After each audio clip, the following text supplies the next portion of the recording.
Hey everyone, we are now in the fourth week of the Nancy Guthrie mystery, where she has been missing from Tucson, Arizona for a while now. And I got to thinking there might be a way that we as a genealogical community can help. And that is by transferring our DNA to GEDMatch and or family tree DNA to help law enforcement find missing persons, identify fallen soldiers from decades ago.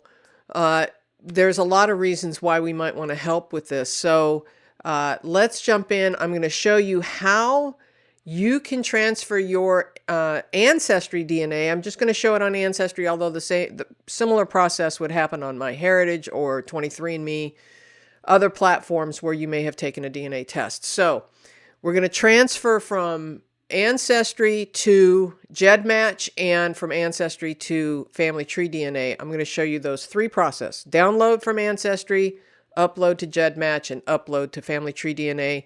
There is a free handout in the description box. It's just a link. Click on it, download it. It's got the instructions on how to do this.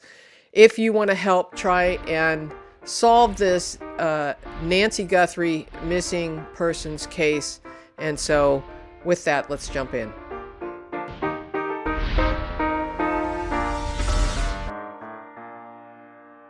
Okay, what you should know is that this video is for educational purposes only and is not legal advice. Always review your current terms and privacy policy of any DNA platform before downloading and transferring your DNA data. According to Ancestry's current published terms and conditions, users agree not to use Ancestry DNA tools in connection with any law enforcement, investigation, or judicial proceedings. Ancestry also states that once you download your DNA data, you are responsible for how you store and share that file, and the company is not responsible for use of the data outside its platform. So having said all of that, let's jump into how we can transfer your Ancestry DNA data for other platforms. You could use this for adoption cases. You could use this for all kinds of different personal research. So let's jump in. Okay, the first thing we're going to do is download the DNA from Ancestry. And like I said before, you can find the similar kind of thing on MyHeritage and other platforms. So we're going to jump over to the DNA tab. We're going to drop down to your results. And then we are going to click on DNA settings. And then as we scroll down, you can see where it says download or delete. Be careful here. We do not want to delete the DNA. We want to download the DNA. So we're going to click on that. And now we say we understand that after downloading my DNA data, it will no longer be protected by Ancestry, and it will assume the risk of storing, securing, and protecting this information. Got it. Thank you very much. Hit continue. It wants to verify, right? So we're going to say send the code via email. I'm going to pause for a second while I find that. Once I have the code, I hit continue, and it says check your inbox. We've emailed you instructions on how to download your data. This email may take up to 24 hours to show up in your inbox. My experience has been that it doesn't take that long, promise you. So I've set a timer. We'll see how long it actually takes for me to get mine. Sometimes my email is even slow, so we'll see. All right, so this says return to your DNA settings. I don't think we need to do that, but the next step would be to upload it to GEDMatch. Okay, it took 9 minutes for me to get the email that says that my DNA results were ready to download. So I'm going to download this.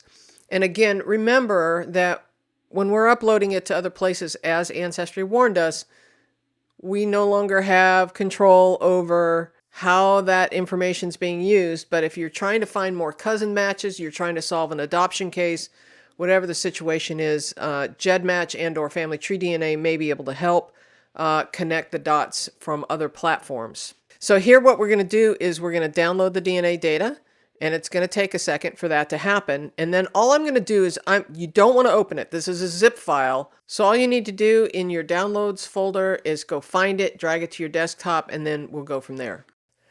Okay, here I am at GEDMatch. That's gedmatch.com. And if you are not a member, it's free. You can sign up. It says join for free right there. And so what I'm going to do is I'm going to sign in to my account and I'll be right back. So now I'm signed in. All you have to do is go over here. It says upload DNA. Click on the upload DNA and it says, oops, I have reached my maximum. But I promise you this is really easy to do. There are free instructions in the description, but I have, because I'm on a free account, I have hit my maximum and it says I could upgrade. I'm not going to do that, but I could manage my current kits. Long story short is just follow the directions. It's super easy. It's a drag and drop of that raw DNA file that you downloaded from Ancestry and then upload it here. It is that easy once you have a free account. There you can then compare your DNA matches with other people who have uploaded to GEDMatch as well. You might find some other cousin matches from maybe somebody took a DNA test over at 23andMe and then transferred it over here, but they don't have an Ancestry account, but you had an Ancestry account. Now you can actually find more DNA cousins if that is what you choose to do. So once you're logged in, you've uploaded your DNA to GEDMatch, scroll down a little bit and you can see here where it says kit privacy. Some of the symbols say police and some of them are crossed out. These are kits that I manage that I have 2 people that have decided they do not want to participate in that. That is fine. That is absolutely their choice. Everyone else has opted in. So this allows law enforcement to use those DNA kits to help build a family tree, to help make a connection to this unknown DNA that they are searching for. And so that is how we can help on GEDMatch. Now we can do the same thing over at Family Tree DNA. Okay, now we are over at Family Tree DNA, and that is familytreedna.com.